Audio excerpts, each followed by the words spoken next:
एक दूसरे से पूछा, बोले अरे तुम कन्हैया के बारे में जानते हो? उद्धव जी बोले पहले आप बताइए कि आप क्या जानते हैं।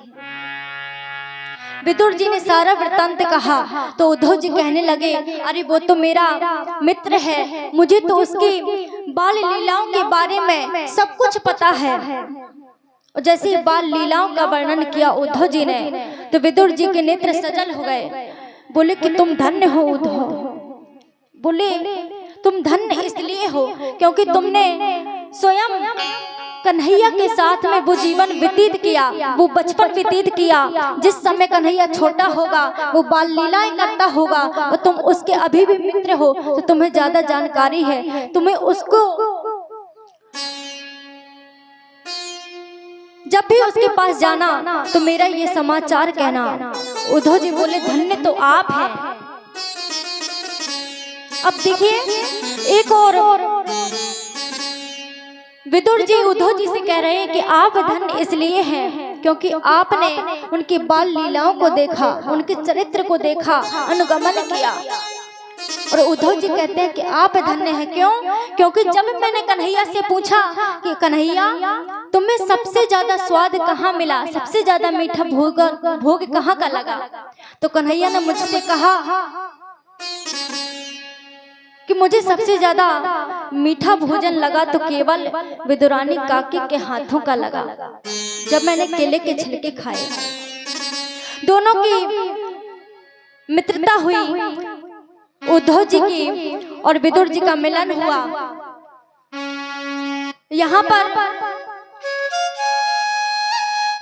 विदुर जी जब गए तो उद्धव जी ने कहा कि यहाँ पर हरिद्वार में एक संत रहते हैं और उन संत का नाम है मैत्रेय मुनि। आइए उनके दर्शन के लिए चलते हैं। उद्धव जी और विदुर जी मैत्रेय मुनि के आश्रम में गए, लेकिन जैसे ही मैत्रेय मुनि ने विदुर जी को देखा तो उनको अपने अंक में भर लिया। कहाँ एक दासी पुत्र, लेकिन उस दासी पुत्र को मैत्रेय मुनि ने अपने अंक में भर लिया, अपने गले से लगा लिया। बोले तुम धन्य हो विदुर। बोले महाराज प्रणाम तो मुझे करना चाहिए और आप मेरी इतनी सराहना कर रहे हैं। यहाँ पर विदुर जी भी वही बात मैत्रेय मुनि से करते हैं और प्रश्न पूछते हैं कि भगवान के प्रति, कन्हैया के प्रति अनवरत प्रीति कैसे बढ़ाएं, कन्हैया को पाएं तो कैसे पाएं। क्यों? क्योंकि महाराज मैंने सुना है कि भगवान ने कई अवतार लिए और उन अवतारों में से भगवान ने एक अवतार लिया वाराह के रूप में। बोले महाराज ये बात मुझे समझ में नहीं आई। तो मैत्रेय मुनि ने कहा कि बिल्कुल सही बात है, भगवान ने एक अवतार वाराह रूप कभी लिया। बोले महाराज कृपया इस प्रसंग को मुझसे कहिए, मैं सुनना चाहता हूँ। तो मैत्रेय मुनि ने इस प्रसंग को कहा। बोले कि विदुर जी कश्यप महाराज की 13 पत्नियां थी, उनमें से सबसे बड़ी दिति और अदिति थी। एक दिन दिति ने कश्यप महाराज से पुत्र प्राप्ति की कामना की, लेकिन कश्यप महाराज ने मना कर दिया। बोले देवी ये जो समय है वो काम सुख के लिए उपयुक्त नहीं है, इसलिए मैं तुम्हारी इच्छा पूर्ति नहीं कर सकता। लेकिन दिति ने विशेष आग्रह किया तो महाराज ने, कश्यप महाराज ने दिति को श्राप दे दिया। बोले तुम्हारे पुत्र तो होंगे, लेकिन वो दोनों होंगे तो वो दोनों राक्षस प्रवृत्ति के होंगे। अब इतना जब सुना तो दिति कहने लगी कि महाराज कृपा करके ये श्राप मुझको मत दीजिए।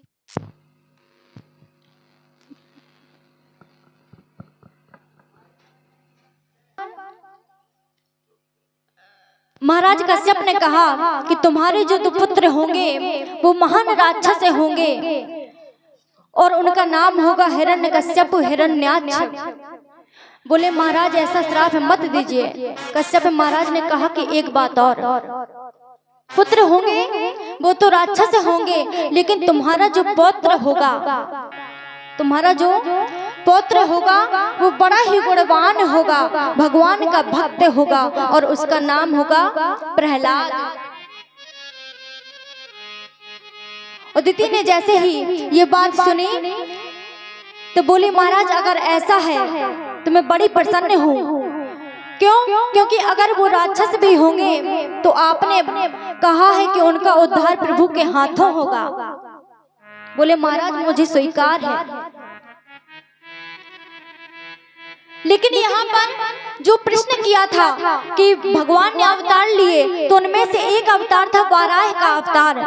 बोले हाँ वाराह का अवतार लिया। क्यों?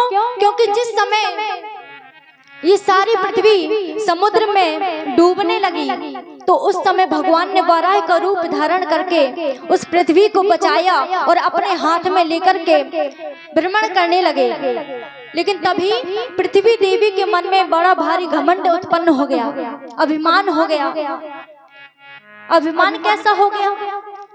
बोले ये जो मैं हूँ तो मेरे ऊपर ही तो ये जीव जंतु, ये प्रकृति, ये पर्यावरण, ये वृक्ष, पेड़ पौधे सब कुछ तो है, लेकिन मैं ही जब डूब गई थी तो सब कैसे अकुलाने लगे थे। अरे मेरे बिना तो किसी का काम ही नहीं चलता। और जैसे पृथ्वी देवी को ये अभिमान हो गया तो उसका अभिमान दूर करने के लिए प्रभु अपने हाथ में उस पृथ्वी को लेकर के पावन धाम वृंदावन में गए। अब गए क्यों? पृथ्वी देवी का अभिमान दूर करने के लिए। कहा कि पृथ्वी जरा ये देखो। बोली ये क्या है प्रभु? बोली ये है वृंदावन धाम, मेरा गांव है ये। बोले प्रभु एक बात समझ में नहीं आई, जब मैं ही समुद्र में डूब गई थी तो फिर ये वृंदावन बचा कहां से? जब मैं ही नहीं थी तो मेरे ऊपर तो ये सब गांव बसे हैं, तो फिर ये वृंदावन कहाँ था? ये कैसे आया?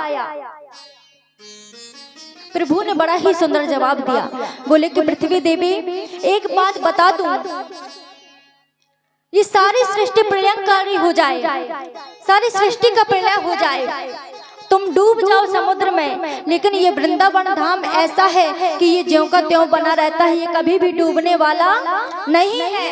क्यों? क्योंकि ये मेरा गांव है, ये वृंदावन है। और जैसे प्रभु ने ये कहा तो वहां पर भगवान कन्हैया ने वराह का रूप लेकर के पृथ्वी माता का अभिमान दूर किया। और यहाँ पर एक भक्त और हुए।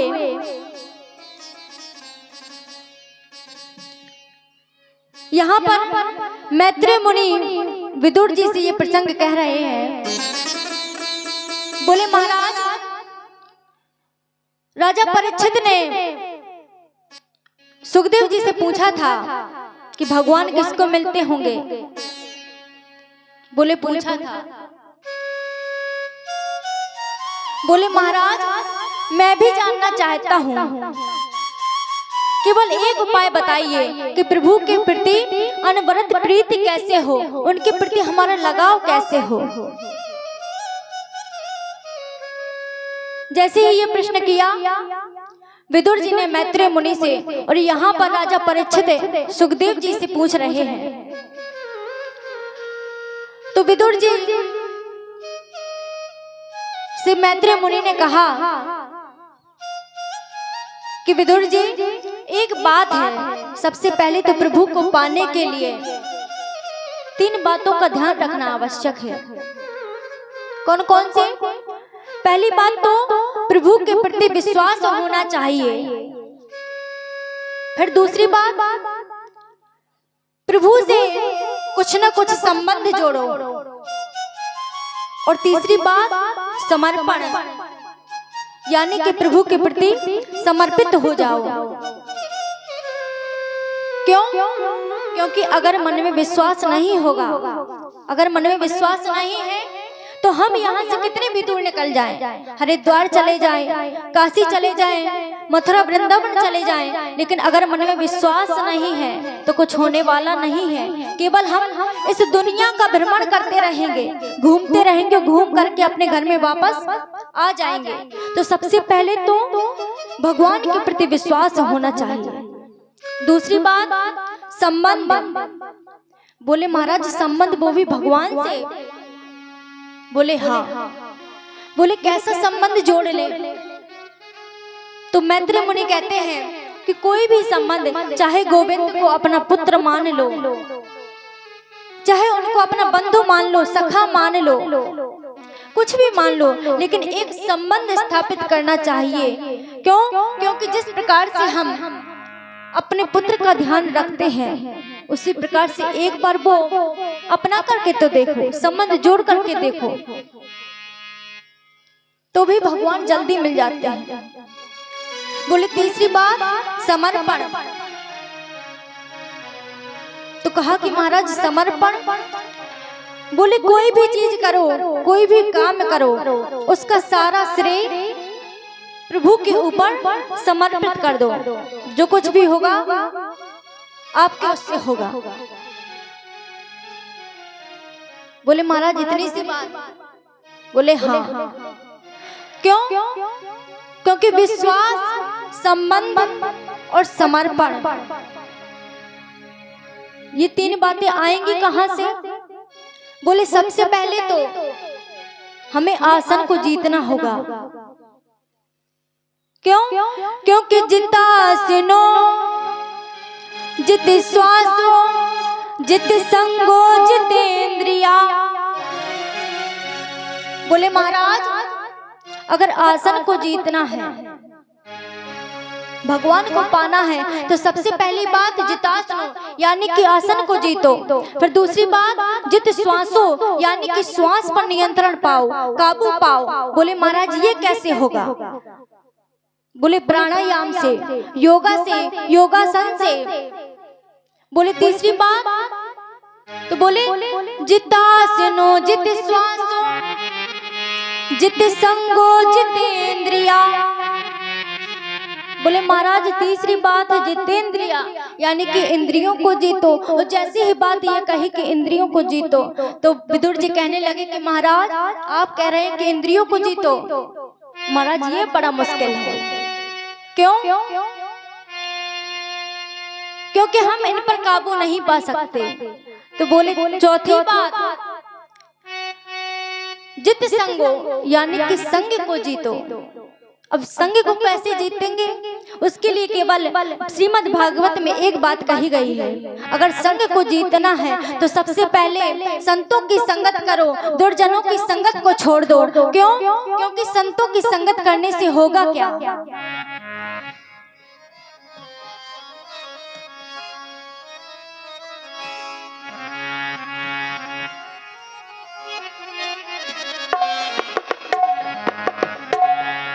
कहा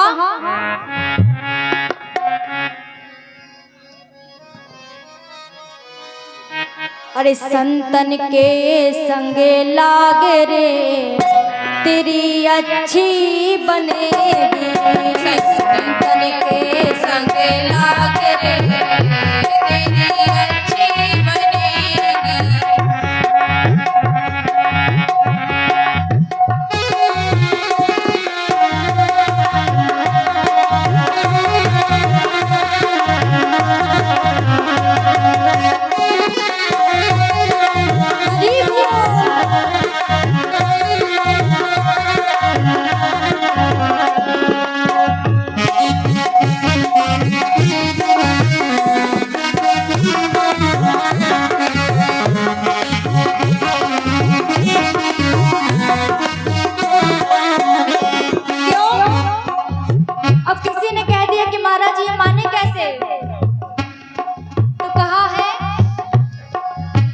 ध्रुव जी की बन गई, प्रहलाद जी की बन गई, ध्रुव जी की बन गई, प्रहलाद जी की बन गई, ध्रुव जी की बन गई, प्रहलाद जी की बन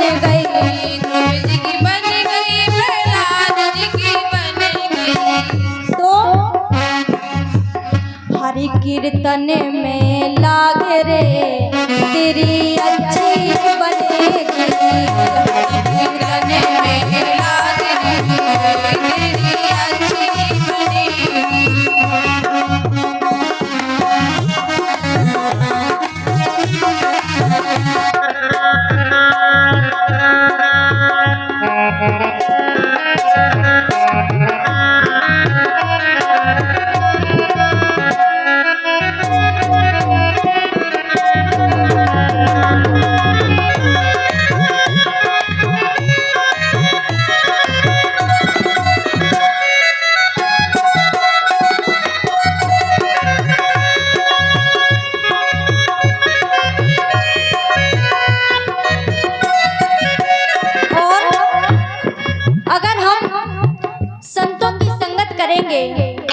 तो संतों की संगत करने से होगा क्या? कागा से तो है हंस बनावे, कागा से तो है हंस बनावे, कागा से तो है हंस बनावे, कागा से तो है हंस बनावे। और जब कागा से तुमको हंस बना देगा, एक कागा होता है और एक हंस होता है, सभी लोग अंदर जानते होंगे, तो होगा क्या? मिट जाए हाजी मिट जाए दिल के दाग रे तेरी अच्छी बनेगी, मिट जाए दिल के दाग रे तेरी अच्छी बनेगी।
संतन के संगे भक्ति बढ़ेगी, संतन के संगे भक्ति बढ़ेगी, संतन के संगे भक्ति बढ़ेगी, संतन के संगे भक्ति बढ़ेगी। क्यों?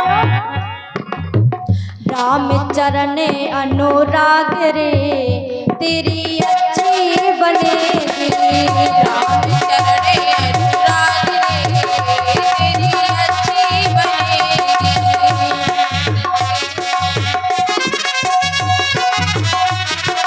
प्रेम के साथ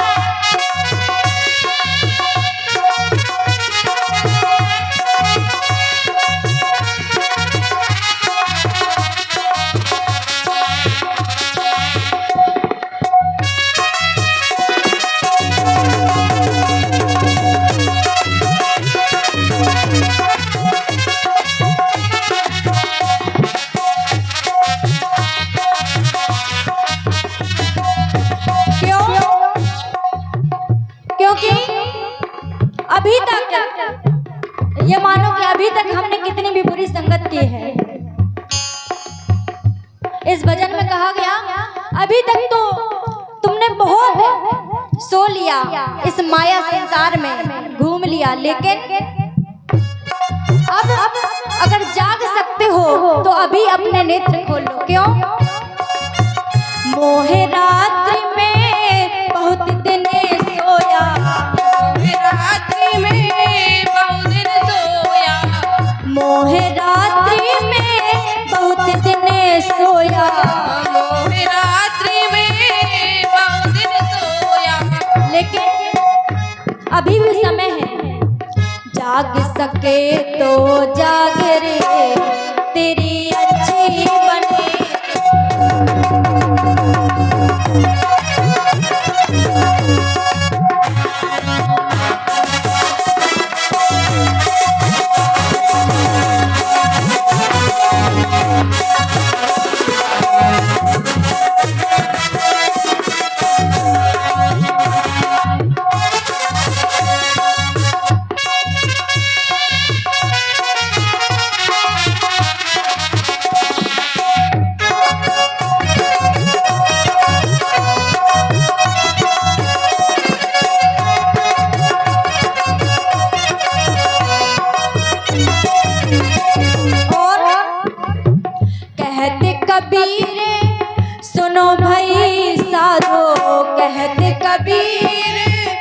सुनो भाई साधो, कहते कबीर सुनो भाई साधो।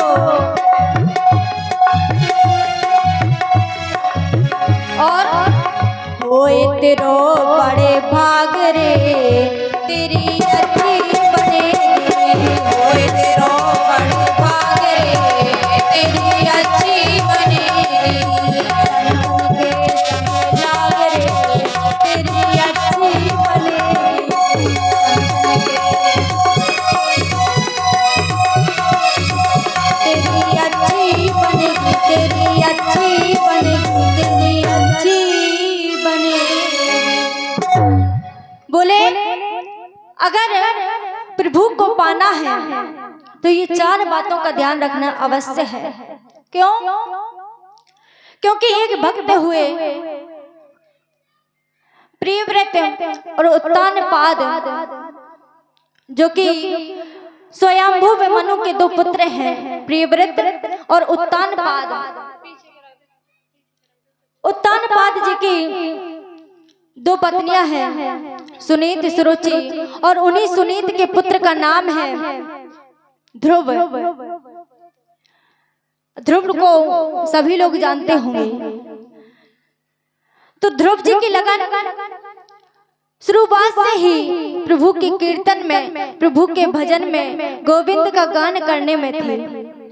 लेकिन एक बार जब उत्तानपाद जी सुदूर जंगल में गए तो उन्होंने एक नारी को देखा, और नारी के प्रति आकर्षण हो जाने के कारण, जिसका नाम था सुरुचि, उसके साथ में गंधर्व ब्याह कर लिया। और ब्याह करके वो सुरुचि को अपने घर में लेकर के आए। जैसे ही घर में लेकर आए तो सबसे पहले सुरुचि ने पूछा कि स्वामी ये कौन है? महाराज ने बताया कि ये मेरी बड़ी पत्नी है सुनीति। बोली अगर ये इस घर में रहेगी तो मैं यहाँ पर नहीं रह सकती। बोले क्यों? बोले कुछ नहीं, अगर मुझे रखना चाहते हो तो पहले इसको घर से निकालना होगा। अब यहाँ पर राजा उससे इतना प्रेम करते थे सुरुचि से कि उन्होंने अपनी बड़ी पत्नी यानी कि सुनीति को